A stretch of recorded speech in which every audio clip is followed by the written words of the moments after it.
भाजपातीलच आणि त्यांच्या मित्रपक्षातलेच हे थेट स्वरूपामध्ये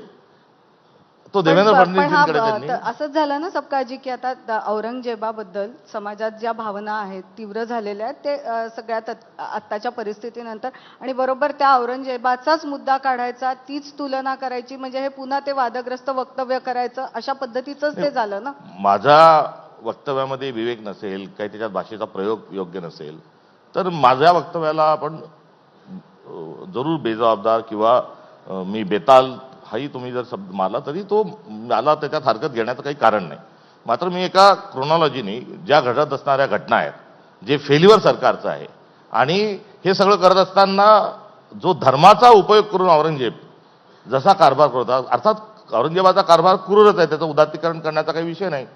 आणि धर्माचा वापर करून सगळ्या घटनांना तो ज्या पद्धतीने त्यांच्या कारभारात ते काम करत होते, तसंच हे सरकार धर्माचा वापर करून या सगळ्या गोष्टींना कुठेतरी दाबतोय, हा संदर्भ होता. आणि ही अशा प्रकारे राजकीय आपण जेव्हा टीका करतो तेव्हा विरोधी पक्ष या नात्यानं, नागरिक या नात्यानं तो माझा अधिकार आहे. आणि हा काही मी नवीन सांगितलं, आपण आता तुगलकी कारभार ही एक म्हण आहे, पद्धत. आता आपण म्हटलं की आताचं सरकार, देवेंद्र फडणवीस सरकार हे तुगलकी कारभार करत आहे, तर त्याला काही मी त्यांची तुलना तुगलकाशी केली असं काही होणार नाही.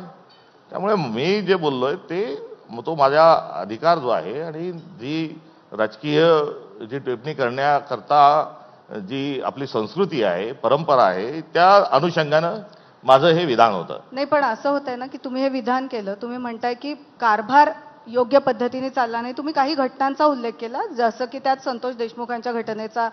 उल्लेख होता. पण दिसतं असं की आज 2-3 आठवडे झाले सेशन सुरू आहे, सेशनमध्ये काँग्रेसचे आमदार सभागृहात हे